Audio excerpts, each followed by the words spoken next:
Swami Vivekananda used to say he was a spiritual dynamo. There are so many wonderful descriptions of him.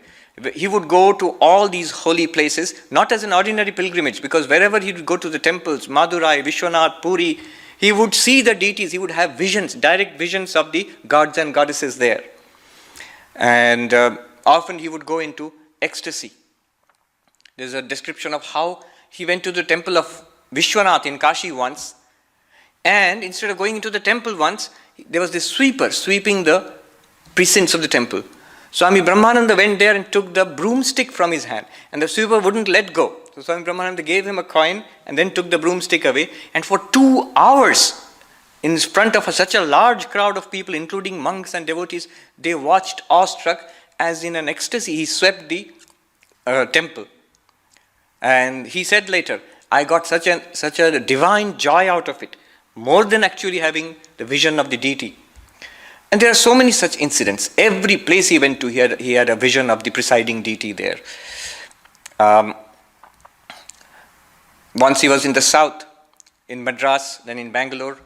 Sister Deva, in Arati, Sister Devamata records this in our Madras, Ramakrishna Math Madras. During the Arati, he was sitting at the back and he went into an ecstasy. He was sitting in a meditation posture, went into ecstasy. Nobody noticed until Sashi Maharaj, Swami Ramakrishnanandaji noticed this.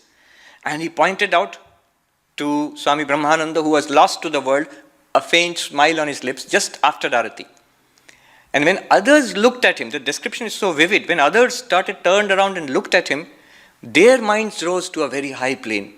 Sister Devamata records how a boy who was crossing the temple at that time stopped, like fixed, like a picture, like a statue. He couldn't move. It became like a picture. For half an hour, people did not move. They just sat like, it was not even still, more still than being still, like a picture. Until Swami Brahmananda came out of it. So, they had this power. Swami Vivekananda, we know that remarkable incident in the courtyard in Belur Math, when he's talking about experience of Brahman everywhere. And his disciples are around him. And Swami Vivekananda said, seeing God, see God right here. Here is Brahman in front of your eyes. And their minds went into some realm. They just stood stunned. And the more advanced they were, the effect was more radical. Swami Premananda was going with the plate for puja. He was just passing by when he overheard that. See Brahman right here. At that moment, he went into samadhi, standing there with the puja, one foot stepping ahead with that, and stood like that. And for a long time, there was no sound in that courtyard. Somebody sitting, somebody standing, stuck still, until Swami Vivekananda said to Premananda, Baburam, you can go now. Go. And then Premananda started walking. There were so many such examples. Swami Brahmananda himself was the president of the order. And it was a great task. He actually delegated work to Premananda to run the Belur Math, and Swami Saradananda, the general secretary of the order, to run the whole order. And it was a great difficulty to bring him to these board meetings, the trust meetings of the trustees. So once I think Swami Shuddhananda, somebody asked him, Maharaj, why do you make such a fuss about attending the trustee meetings, the board meetings? And then he said, what can I do? The world seems like a shadow to me. It's difficult for me to think about these things. And he would find it very difficult to sign. Resolutions would be taken to the board, and he would have, as the president, he would have to sign this, and he would keep telling Swami Shuddhananda and others who would come with the resolutions, not today, I don't feel well, you'll come tomorrow, I'll sign it tomorrow, and he would postpone it. And it was so strange, until one day Shuddhanandaji, I think it was Shuddhanandaji who asked him, what's so difficult about signing it? Why don't you just sign it? And he said, I want to sign it, I can't remember my name. There's a graphic description of one of the board meetings, incredible board meeting. Swami Brahmananda is there, Swami Saradananda is there, all the direct disciples who were the trustees and members of the board, and in Belur Math, in the courtyard. And they said, where is Swami Premananda? He was upstairs in the temple, in the old temple in Belur Math, meditating. So somebody asked, bring him down. So Swami Saradananda went upstairs and he saw Swami Premananda in deep meditation.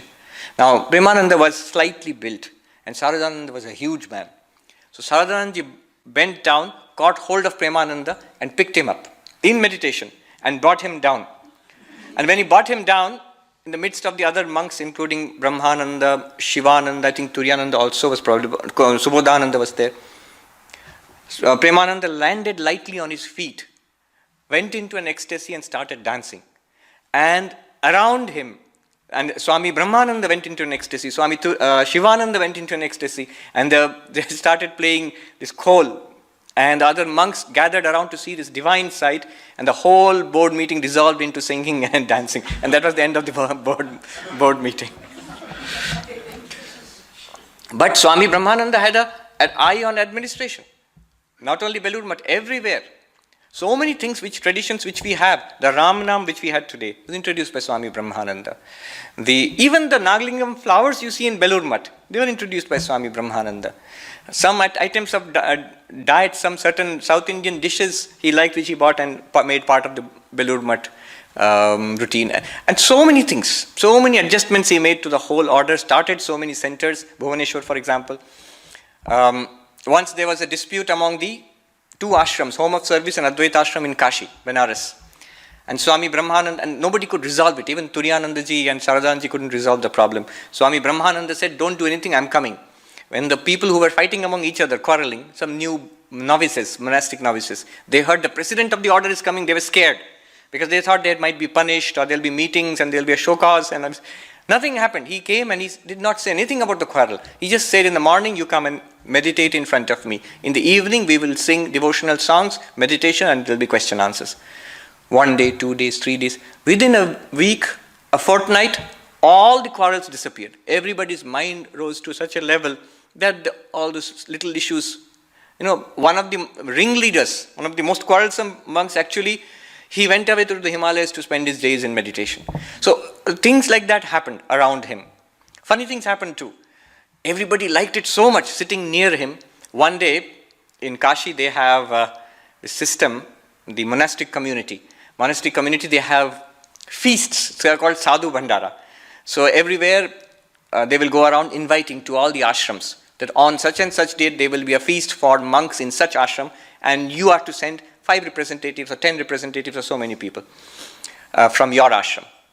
And one day there was such a feast in another ashram, but nobody was willing to go because Swami Brahmananda is there, and the head of the ashram was embarrassed. So he told Swami Brahmananda, what can we do? There's an invitation, but none of them want to go, or they all want to sit in front of you and meditate. So Swami Brahmananda said, all right, let them come. And there's so many monks. There's an account, there were nearly 50 monks and brahmacharis at that time who came there. He called them all. When they came for meditation, he said, you'll stand in a queue. So they stood in a queue. They thought, what's going on? It's funny. They stood in a queue, and then Swami Brahmananda said, now stand to attention. So they stood to attention. About turn.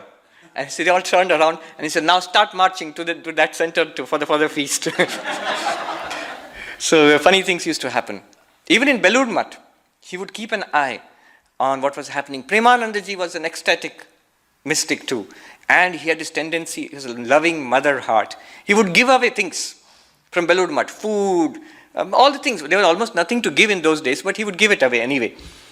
And Swami Brahmananda did not like this because although he was such a mystic, but he was also extremely practical. One day, matters came to a head. There was a very poor man who used to live near the ashram in Belur Math. He used to come, and very simple man. He used to dance and sing Jai Ma Kali, victory to Mother Kali. So they named him Jai Ma Kali, that person. So one day this Jai Ma Kali came, and Swami Premananda, love overflowing, fed him nicely and said, what can I give you? There's nothing to give you. I want to give you a gift. So there was this pumpkin plant, I think, and which he pulled out by the roots, and he gave it to Jai Ma Kali. You take this. You must not go away from Belur Math empty-handed. And Jai Ma Kali was walking out, and whom would he see but Swami Brahmananda? Swami Brahmananda stared at him, this man walking away with a plant from Belur Math, and Jai Ma Kali, of course, looked at him up and down and broke into a dance saying Jai Ma Kali. Swami Brahmananda didn't like it one bit, and he went and told Swami Premananda, Baburam Maharaj, If it goes on like this, how will we run the ashram if you give everything away? This can't go on. And Premanandaji was so upset. I am the manager of Belur Mutt. I can't give away a pumpkin plant, and what's the use? And he decided, I'll leave Belur Mutt. I don't want to stay here. And there is a beautiful story how he started walking towards the gate, and then he could not walk any further. He turned around. He felt that his scarf somebody was pulling. He looked around and he saw a vision. Sri Ramakrishna was standing there, and he was saying, "My dear, where are you going? You can't go anywhere." He pulled him back. There were such remarkable stories of Swami Brahmananda's love and sagacity.